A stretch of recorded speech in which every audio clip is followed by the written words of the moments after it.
Hello everyone, welcome to my YouTube channel. This is Meenal Kanjulia on my channel M K physics. आज जो हम topic start करने वाले हैं वो है सर्कुलर वेव गाइड। तो जैसा कि हमने बताया था कि सबसे पहले हम पढ़ेंगे डेफिनेशन, फिर उससे जो टी और टी एम मोड है सर्कुलर वेव गाइड में वो हम स्टडी करेंगे और फिर उनके बाद उनकी कैरेक्टरिस्टिक। ठीक है, तो सबसे पहले जो है हम देखते हैं इसकी डेफिनेशन। मतलब अगर एग्जाम में आ जाए तो हम लिखेंगे क्या, तो हमें क्या डेफिनेशन लिखनी है सर्कुलर वेव गाइड की। अ circular wave guide is like a circular conductor. Circular wave guide क्या है? Is like a circular conductor. मतलब कोई भी कंडक्टर अगर सर्कल के रूप में है तो वो क्या हो गया? Circular wave guide. A hollow metallic tube with circular cross section is called circular wave guide. मतलब क्या है तो वो ट्यूब की तरह, मतलब किसी पाइप की तरह, ठीक है, बट सर्कुल उनका क्रॉस सेक्शन कैसा है? सर्कल क्रॉस सेक्शन है, तो वो कौन सी वेव गाइड हो गई? सर्कुलर वेव गाइड हो गई। Next is a plane wave propagating through a wave guide result in TE in TM mode.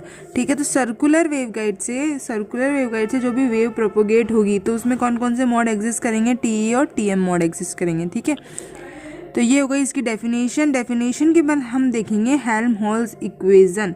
मतलब हम टी और टीएम मोड डिफाइन करने के पहले ये देखेंगे कि सर्कुलर वेवगाइड में हम जो सर्कुलर कोऑर्डिनेट, सर्कल के कोऑर्डिनेट्स मीन्स हम कौन से कोऑर्डिनेट्स लेंगे इस केस में? इसमें हम कोऑर्डिनेट्स लेंगे सिलेंड्रिकल कोऑर्डिनेट्स, जो कि सिलेंड्रिकल कोऑर्डिनेट्स क्या होते हैं? R, phi and Z. ये कौन से कोऑर्डिनेट होते हैं? Cylindrical coordinate.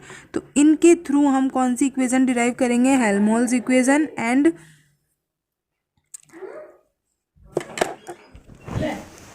सबसे पहले हम देखते हैं Helmholtz equation in case of a circular waveguide. तो सर्कुलर वेवगाइड में क्या चेंज हो रहा है? कोऑर्डिनेट्स को चेंज हो रहे हैं।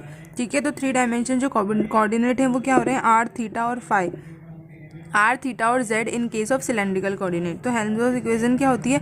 Del square phi is equals to gamma square phi. ये होती है हमारी हेल्महोल्ट्ज़ इक्वेशन। ठीक है, तो अब सिलेंड्रिकल कोऑर्डिनेट के केस में क्या होगी? तो सिलेंड्रिकल कोऑर्डिनेट के केस में जब हम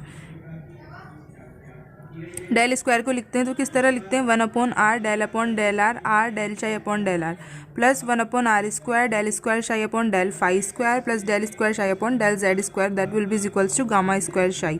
तो ये इक्वेशन को हम नाम दे देते हैं फर्स्ट इक्वेशन। ठीक है, now by the method of separation variable. Now by the method of separation of variable, मतलब जब हम वेरिएबल सेपरेट करेंगे तो हर एक जो आर वाली टर्म अलग कर देंगे, फाई वाली अलग कर देंगे और जेड वाली अलग कर देंगे। ठीक है, तो अब हम देखते हैं कि what is the function of. तो अगर हम यहाँ देखें तो क्या है? Psi is the function of R, theta and Z. R, phi और जेड का फंक्शन है शाई। ठीक है, तो इन तीनों का ही फंक्शन है, ये हमें दिख रहा है। तो फ्रॉम द फर्स्ट इक्वेशन में हम क्या करें? फर्स्ट इक्वेशन में हम आर, थीटा और जेड को रखें फाई की जगह पे। ठीक है, तो क्या होगा? 1/r del upon del are. तो यहाँ पे ये आर का फंक्शन है तो del are upon del R रह जाएगा और जो फाई और जेड है इसके साथ वो आ जाएंगे आगे। सिमिलरली इस केस में क्या होगा? इस केस में फाई यहाँ रह जाएगा और आर और जेड आगे आ जाएंगे 1/r स्क्वायर। शाई की जगह पे हम ये पुट कर रहे हैं आर, फाई और जेड। ठीक है, तो यहाँ पे आर और फाई आगे आ जाएंगे, del square Z upon del Z square बचेगा और यहाँ पे क्या आ जाएगा? शाई की जगह आर, फाई और जेड। ठीक है, नाउ अब हम क्या करेंगे? इस पूरी इक्वेशन को किससे डिवाइड करेंगे? आर, फाई और जेड से डिवाइड करेंगे। सारी जो भी हम चीज़ें इसमें कर रहे हैं वो सब मैंने यहाँ पे एक एक स्टेप में लिखा हुआ है। ठीक है, तो divide by r, phi, z, 1/r del upon del r. 1/r बचेगा क्योंकि आर, फाई, जेड से जब आप इस चीज़ को डिवाइड करेंगे, आर, फाई और जेड से जब आप डिवाइड करेंगे तो क्या बचेगा? 1/r del upon del are del are upon del r. 1/r square phi del square phi upon del phi square plus 1/z del square Z upon del Z square equals to gamma square. ठीक है, अब हम इसमें देखेंगे कि जो सिर्फ phi की या जेड की टर्म बच रही है, ये वाली टर्म सिर्फ जेड की टर्म बच रही है, तो इसको हम अलग कांस्टेंट के इक्वल रखेंगे। ठीक है, तो इसको हम अलग कांस्टेंट के इक्वल रखेंगे और तब जो हमें सॉल्यूशन होगा जेड का तो सॉल्यूशन मिलेगा। ठीक है, तो आइए इसे हम देखते हैं आगे। ठीक है, तो अब हम जब इसको वेरिएबल सेपरेशन मेथड से, तो ये जो फंक्शन है, ये जो टर्म है, ये किसकी? जेड का फंक्शन है, ओनली सिर्फ जेड का ही फंक्शन है। ठीक है, क्योंकि इसमें सब जगह क्या आ रहा है? जेड जेड आ रहा है। इसको हमने किसके इक्वल रख दिया? गामा जी स्क्वायर के इक्वल। ठीक है, तो del square Z upon del Z square is equals to gamma ji square z. तो ये कौन सी इक्वेशन बन गई हमारी? सिंपल हार्मोनिक मोशन की इक्वेशन है ये, सिंपल हार्मोनिक मोशन की इक्वेशन है ये, ठीक है। तो इसका जो सॉल्यूशन होता है ये हम जानते हैं, ये हम प्रीवियस क्लासेस में बहुत बार कैलकुलेट भी कर चुके हैं। तो z is equals to a sine gamma g z plus b cos gamma g z, ये जो सॉल्यूशन होगा इसको हम इस तरह भी लिख सकते हैं a e की power minus iota gamma g z, ठीक है।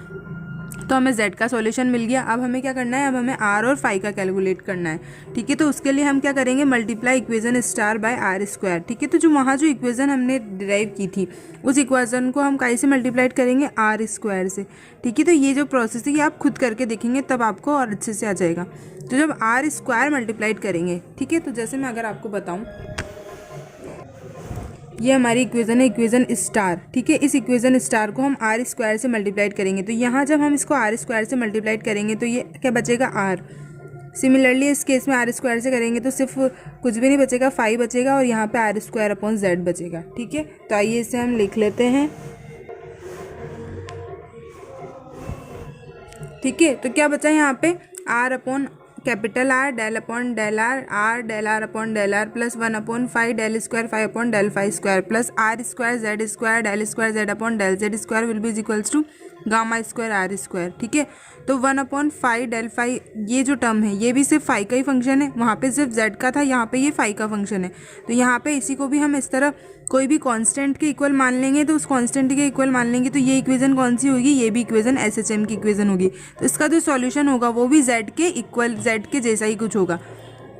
तो यहाँ पे हम ये कांस्टेंट जो मान रहे हैं ये चेंज कर लेते हैं, क्योंकि हमने पहले ए और बी ले लिए हैं। तो यहाँ पे ये जो कांस्टेंट हो जाएंगे ए एम और बी एम। तो phi is equals to m sine N phi plus b m cos n phi 7, putting the values from equation 3 5 in double star, ठीक है। तो अब क्या होगा, इसका जो सॉल्यूशन आएगा वो आएगा m sine N phi plus B n cos n phi. तो इस इक्वेशन को हम नाम दे देंगे equation 7। Now putting the values of from equation 3 and 5 in equation double star. हमें एक एक स्टेप लिखना बहुत ज़रूरी है, क्योंकि तभी हमें समझ आएगा कि हमने प्रीवियस स्टेप में क्या किया था, ठीक है। तो जब हम इसमें 3 और 5 से इक्वेशन डबल स्टार में वैल्यू रखेंगे तो क्या होगा, आइए देखते हैं। हमने एन स्क्वायर माना और यहाँ पे हमने गामा जी स्क्वायर माना, ठीक है। तो इनकी जब हम वैल्यू रखेंगे इक्वेशन डबल स्टार में, तो ये है हमारी इक्वेशन स्टार और इसमें हम वैल्यू रखेंगे यहाँ से और यहाँ से। तो क्या होगा यहाँ पे, r upon capital R del upon del are plus r capital R upon r minus n square minus gamma ji square r square will be is equals to gamma square r square, ठीक है। यहाँ पे n square रख दिया हमने, del 1/5 del square 5 upon del 5 square की जगह, और यहाँ पे गामा जी स्क्वायर रख दिया, ठीक है। तो अब हमें सिर्फ मिल जाएगी टर्म, ऐसी मिल जाएगी सिर्फ जो कि आर का ही फंक्शन है, इसीलिए हम ये सब प्रोसेस कर रहे हैं। तो R upon R del upon del are del are upon del are is equals to gamma square plus gamma ji square का is a function of multiplied by are square plus N square, ठीक है। तो इस term को जब हम इधर लाएंगे तो ये हमारा फंक्शन है, ये जो टर्म है ये किसका फंक्शन है, सिर्फ आर का फंक्शन है, ठीक है। और ये कौन सी इक्वेशन है, ये इक्वेशन हो गई हमारी बेसेल इक्वेशन, ठीक है। तो इस इक्वेशन को जो हम बोलेंगे वो क्या इक्वेशन हो गई, हमारी बेसेल इक्वेशन, ठीक है। तो ये जो इक्वेशन है ये कौन सी इक्वेशन है, बेसेल इक्वेशन। तो इसका सॉल्यूशन क्या होता है, इसका सॉल्यूशन कुछ इस तरह होता है, ठीक है। ये एक मैथमेटिकल इक्वेशन है जो आपने बहुत सारे मेथड्स में देखी होगी। तो R will be equals to C N Z N K C R plus D N N M K C are. ये क्या है, यहाँ पे कांस्टेंट है, c n d n constant है और जे एन और एन एन भी कांस्टेंट है, के सी आर प्लस के सी आर, ठीक है। नाउ अब हम क्या करेंगे, हमें आर फाई और जेड मिल चुके हैं, आर फाई और जेड हमें मिल गए, ठीक है। तो इनकी जो हमने ये माना था phi is equals to r phi z, ये हमने माना था। तो इनके जो फंक्शन मिलेंगे उसको हम शाई के इक्वल, तो psi will be is equals to r phi और जेड। ये हमारे पास जेड का फंक्शन है ए ई की power minus gamma G Z, और ये हमारे पास फाई का फंक्शन है A M sine N phi plus B N cos N phi, और ये हमारे पास आर का फंक्शन है which is C N J N K C R plus B N N N K C are, ठीक है। Now अब हमने यहाँ पे इसका जो वेव फंक्शन क्या होगा, सर्कुलर वेव गाइड का जो वेव फंक्शन होगा वो तो हमने कैलकुलेट कर लिया। अब हम देखेंगे कि T M mode in a circular wave guide. ठीक है, तो टी एम यहाँ पे सिर्फ मैंने सर्कुलर वेव गाइड में टी एम मॉड ही डिस्कस किया है। सिमिलरली आप टी ई मॉड भी कैलकुलेट कर सकते हैं। ठीक है, तो आइए हम समझते हैं आगे। T M mode in a circular wave guide. ठीक है, तो सबसे पहले हमें पता होना चाहिए कि टी एम मॉड है क्या। तो टी एम मॉड क्या है? टी एम मॉड में अगर आप जाने तो हमने बताया था कि जहाँ पे ई जेड कॉम्पोनेंट ज़ीरो नहीं होता है और एच जेड कंपोनेंट मतलब मैग्नेटिक फील्ड का जो जेड कंपोनेंट है वो तो ज़ीरो हो जाता है, बट इलेक्ट्रिक फील्ड का जो जेड कंपोनेंट है वो ज़ीरो नहीं होता है। तो इस तरह का जो मोड होता है उसको क्या बोलते हैं हम? T M mode, transverse magnetic mode. ठीक है, ट्रांसवर्स मैग्नेटिक फील्ड मोड, जिसमें मैग्नेटिक फील्ड कंपोनेंट तो ज़ीरो है पर इलेक्ट्रिक फील्ड कंपोनेंट ज़ीरो नहीं है। ठीक है, तो जो हेल्महोल्ट्ज़ इक्वेशन है वो क्या हो जाएगी? Del square E Z gamma square E Z, क्योंकि यहाँ पे एच जेड तो ज़ीरो है, एच जेड ज़ीरो है तो बचा क्या? E Z. तो यहाँ पे हम लिख देंगे gamma square E Z will be del square E Z will be equals to gamma square E Z, first equation. Now E Z will be is equals to E naught cos n phi z naught k c r e की power minus beta जी Z. ये हमने जो wave function calculate किया है उससे ये हम लिख सकते हैं। ठीक है, नाउ दो मैक्सवेल्स इक्वेशन है। मैक्सवेल्स इक्वेशन ये और ये कैसे आई है ये आपको प्रीवियस वीडियो में पता चल जाएगा, उसके लिए आपको प्रीवियस वीडियो देखनी पड़ेगी। ठीक है, तो ये जो इक्वेशन है ये हम डिराइव कर चुके हैं प्रीवियस वीडियो में। तो अभी हम ये लिख ले जानते हैं अच्छे से कि ये कौन सी है? मैक्सवेल्स इक्वेशन है, दो Maxwell's equation.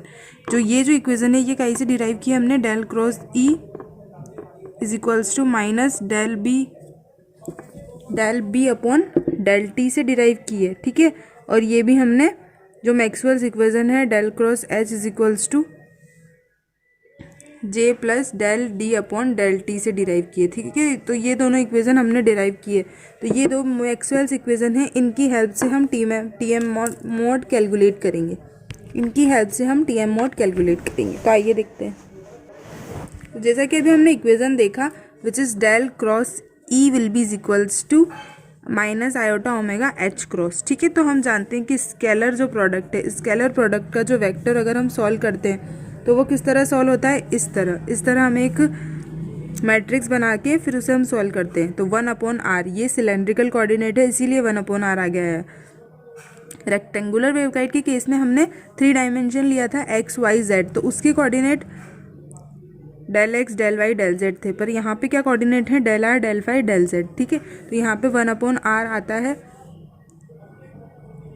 Are cap r phi cap z cap. ठीक है, del upon del are del upon del phi del upon del z e r e phi cap e z cap. ठीक है, now minus iota ये चीज़ आपने पढ़ी होगी जब आपने बीएससी की थी, तब आपने सिलेंड्रिकल स्फेरिकल कोऑर्डिनेट पढ़े होंगे। तब आपने ये भी पढ़ा होगा कि इनका जो कर्ल है या इनके जो प्रोडक्ट्स हैं किस तरह हम सॉल्व करते हैं। ठीक है, तो इसका जो सिलेंड्रिकल कोऑर्डिनेट में जब हम कर्ल लिखते हैं तो इसका बहुत बड़ा डेरिवेशन है बीएससी में। ठीक है, now that will be equals to minus iota omega mu r cap h r plus phi cap h phi and h z. ठीक है, तो यहाँ पे ये डॉट प्रोडक्ट में है इसीलिए हमने ऐसा लिख दिया, और ये स्केलर प्रोडक्ट में इसलिए ऐसा लिखा है। इसको जब हम सॉल्व करेंगे तो मैट्रिक्स को हम कैसे सॉल्व करते हैं? फर्स्ट आर कैप, इसका अगर हम लें इसके थ्रू देखें तो क्या आएगा? 1/r del E Z upon del phi minus del e phi, r से आर ये वाला आर कैंसिल हो जाएगा तो क्या बचेगा? Minus del e phi upon del z that will be equals to minus iota omega mu h r. Now next अगर हम सॉल्व करेंगे तो इसको लेंगे, इसको हम छोड़कर इसको सॉल्व करेंगे तो इसके बाद क्या आएगा? डेल ई माइनस साइन आगे आता है। ठीक है, माइनस साइन आगे आता है। ये आपको पता होगा जब आपने मैट्रिक्स सीखी होगी कि हम मैट्रिक्स में रो और कॉलम के थ्रू किस तरह मैट्रिक्स को सॉल्व करते हैं। ठीक है, तो उसी का मेथड है ये।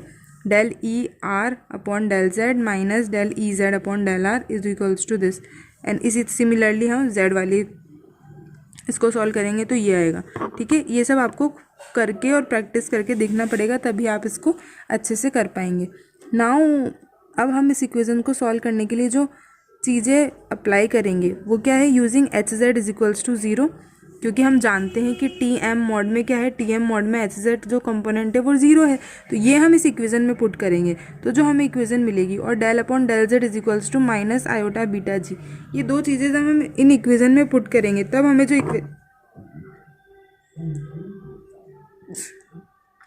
इक्वेशन मिलेगी वो क्या है, ये। तो 1/r del E Z upon del phi plus iota beta g e phi is equals to minus iota omega mu h r. अब यहाँ पे हमने डेल अपॉन डेल जेड की जगह आयोटा बीटा जी पुट करेंगे, minus iota beta g e r minus del E Z upon del r minus iota omega mu h phi, e phi upon del r, h Z zero हो गया, तो ये equation हो गई। ठीक है, now जो सेकंड इक्वेशन थी मैक्सवेल्स की, दिस वाली, ये जो इक्वेशन थी इसको भी हम इसी तरह सॉल्व करेंगे। तो इसको जब हम इस तरह सॉल्व करेंगे तो इसकी जो तीन इक्वेशन आएगी वो आएगी ये वाली इक्वेशन, और इसमें भी सेम कंडीशन अप्लाई करेंगे, H Z is equals to zero del upon del Z is equals to minus iota beta G. ये कंडीशन अप्लाई करने के बाद जो वैल्यू आएगी, सबसे जो इम्पोर्टेंट है आपके पास डायरेक्ट जो वैल्यू है वो आपको पता होना चाहिए। तो सबसे पहले जो वैल्यू आएगी इलेक्ट्रिक फील्ड की आएगी, वो आएगी beta G H phi upon omega E phi. Electric field की आएगी अलॉन्ग द फाई के अलॉन्ग जो इलेक्ट्रिक फील्ड की वैल्यू आएगी वो आएगी minus beta G H R upon omega mu. Magnetic field की वैल्यू आएगी iota omega epsilon upon K C square 1/r del E Z upon del. इसे जब आप अच्छे से सॉल्व करेंगे तो आपको पता चलेगा कि वैल्यू कैसे आई है। ठीक है, और magnetic field along phi direction will be minus iota omega epsilon upon K C square del E Z upon del R. ये जो इक्वेशन है ये आएगी इनको सॉल्व करने पर। ठीक है, अगर कोई भी डाउट हो तो आप मुझे कमेंट सेक्शन में कमेंट करके पूछ सकते हैं, मैं आपको उसे और अच्छे से एक्सप्लेन करके बता सकती हूँ। ठीक है, नाउ अब हम देखेंगे कि वेव फंक्शंस क्या होंगे सर्कुलर वेव गाइड में। ठीक है, तो वेव फंक्शन है जो आप डायरेक्टली याद कर सकते हैं। तो जो वेव फंक्शन होंगे सर्कुलर वेव गाइड में, ठीक है, वो क्या होंगे, H naught phi cos N phi J N dash K C vector dot R vector E की power minus iota beta ji Z. H R will be equals to h not r sin n phi j n k c vector dot r vector e की power minus iota beta ji Z. H z will be equals to zero, क्योंकि T M mode में हमने calculate किया है। ये wave function भी T M mode के हैं। अगर हम टी ई मॉड लेंगे तो टी ई मॉड में अलग कैलकुलेशन होगी, अलग वेव फंक्शन आएंगे और अलग कैरेक्टरिस्टिक्स भी होगी। ठीक है, now E R will be equals to E naught R cos N phi J N dash K C dot R vector E की power minus iota beta ji Z. E phi will be equals to E naught phi sine N phi J N K C R E की power minus iota beta Z. E Z will be equals to E naught cos N phi J N K C R E की power minus iota beta G. ये जे N जो है किसका, ये Bessel function का है। अब हम देखेंगे कि characteristics of the circular wave guide. Circular wave guide की जो कैरेक्टरिस्टिक हम देखेंगे ये आप डायरेक्ट ही याद रख लीजिएगा। फेस कांस्टेंट क्या होता है, बीटा जी। तो बीटा जी जो होगा T M mode in circular wave guide में। ठीक है, हमने कौन सा मॉड डिस्कस किया है, टी एम मॉड। तो जो फेस कांस्टेंट होगा वो क्या होगा, root of omega square mu epsilon minus K C square. That will be equals to omega square mu epsilon minus X dash M N upon A का whole square. ये सब आप डायरेक्टली एग्जाम में इसी तरह लिख सकते हैं, कुछ गलत नहीं होगा, मतलब एग्जामिनर को सही करना ही पड़ेगा। ठीक है, नाउ नेक्स्ट जो प्रॉपर्टी है वो है कट ऑफ वेव नंबर। और अगर आपको इसे और अच्छे से समझना है तो आप रेक्टेंगुलर वेव गाइड की वीडियो देखिए, उसमें आपको और अच्छे से सब चीज़ें एक्सप्लेन की हुई है और अच्छे से सब समझ आएगा कि किस तरह हमें ये सब कैलकुलेट करना है। Now the second one is cut off wave number which is K C will be equals to X dash M N. M और एन की वैल्यू है यहाँ पे। एम एन क्या है, एम एन जो सपोज ये कोई सर्कुलर ट्यूब है, ठीक है, तो इसकी जो डायमेंशन है, एक तो क्या होगी ये रेडियस, एक होगा इसका ये जो एंगल है वो होगा कुछ। ठीक है, तो एंगल होगा तो दो चीज़ों पे, एक तो एम और एन, इन चीज़ों पे एक तो रेडियस पे डिपेंड करेगा और एक इसके एंगल पे डिपेंड करेगा। ठीक है, that will be is equals to omega C root mu E. ठीक है, ये हो गई हमारी cut off wave number. Wave number क्या होता है? वेव नंबर होता है 1/λ। दिस इज क्या होता है हमारा wave number. Now cut off frequency. Cut off frequency क्या होगी यहाँ पे? F C will be is equals to 1/2 pi A X dash M N upon root of mu E. Wave impedance that will be is equals to Z G beta G upon omega mu, that will be is equals to omega square mu epsilon minus X dash M N upon A का whole square upon omega epsilon. अब इसमें question आता है कि dominant mode कौन सा होगा। तो dominant mode T M mode in a circular wave guide में जो डोमिनेंट मोड है वो होगा TM11। TM11 will be the dominant mode in circular wave guide, in circular wave guide. Hope आप लोगों को समझ आया होगा। Thank you. Please like share and subscribe my channel for more videos. Thank you.